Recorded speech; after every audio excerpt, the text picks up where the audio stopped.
This is the Nissan X-Trail e-Power.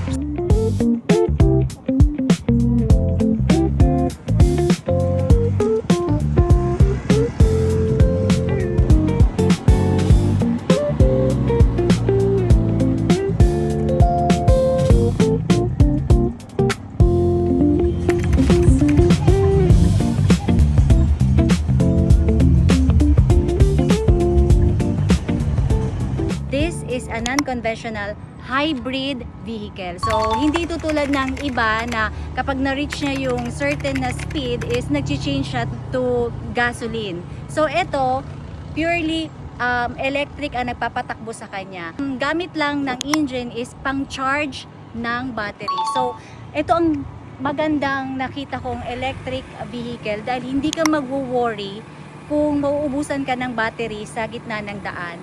Ito, hindi ka na mag-charge kasi mismong ang engine or ang gasolina ang mag-charge sa kanya.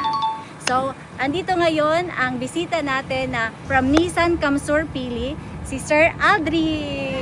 Hello!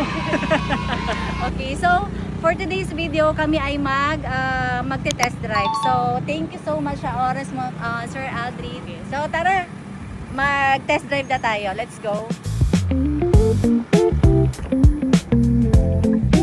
Okay, so nandito si Sir Aldrin. Isa sa mga features niya, ma'am, first, yung kanyang bagong panoramic sunroof. Okay. So, hanggang second row seat yan na-open. So, pwede rin siyang i-open should you choose to open this one. Oh, diba? O, yan ang aming view. Okay. May sensor siya dito.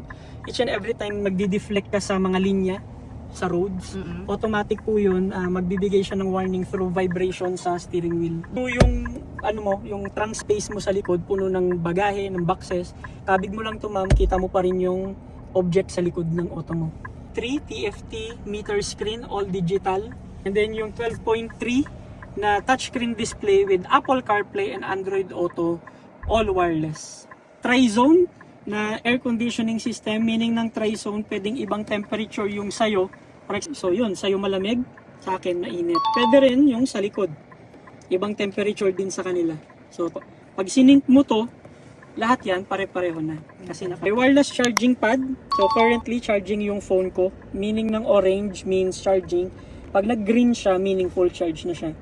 Okay po, naka-push start stop button, may type C na ports tayo dito, may 12 volt socket din. Tapos yung kanyang EV button and then yung e-pedal button din. So what does it do? Pinush mo siya, naka e-pedal on ka na, 'di ba? Naka-on na 'yon. Sige ma'am, try mo. Patakbuhin mo mabilis. Okay, sige. Takbo mabilis. In 3 2 1 bitaw. Oh, nagkusa siyang may brake pero hindi ako nakaapak sa brake. Busy streets, school, subdivision. Para hindi ka na papalit-palit na. Less effort sa pagtapak ng brakes, di ba? Ano na tayo, di ba? Halos 2 bars ka na, nagcha-charge pa eh. Pero pag pinush mo yung EV button niya, automatic di-disengage yung engine. So naka-EV mode ka na ngayon, 100% all the time. Pero ang takbo mo ma'am 40, di ba? Usually, ang ibang brand at 40 speed, ang nagpapatakbo na engine. Pero again, ang nagpapatakbo lang sa kanya is yung electric motor niya. Yung engine niya is to charge the battery alone. You know, you get to experience a full EV experience nang hindi makonsumo sa gas. Tapos yung yung mas environmental friendly. Bakit? Hindi ka nag-i-emit ng carbon dioxide eh. Oo nga eh. Tapos each and every time bibitawan mo yung e-pedal, ma'am, nagre-regenerate siya. Ang kinakarga niya lang po is unleaded gasoline. Yung full tank na yun can run to 1,055 kilometers. Parang 2 beses, balikan Manila. Ang ganito guys, kasi matipid siya sa gas dahil yung gas niya ay pang-charge lang ng battery. Diba? Hindi siya ginagamit para magpatakbo ng wheels. No. So, guys, open kami sa Bank of Commerce na for PO. So, pwede kayong mag-loan sa amin nito. Pwedeng 1 year to 5 years. Bank of Commerce. Bank of Commerce.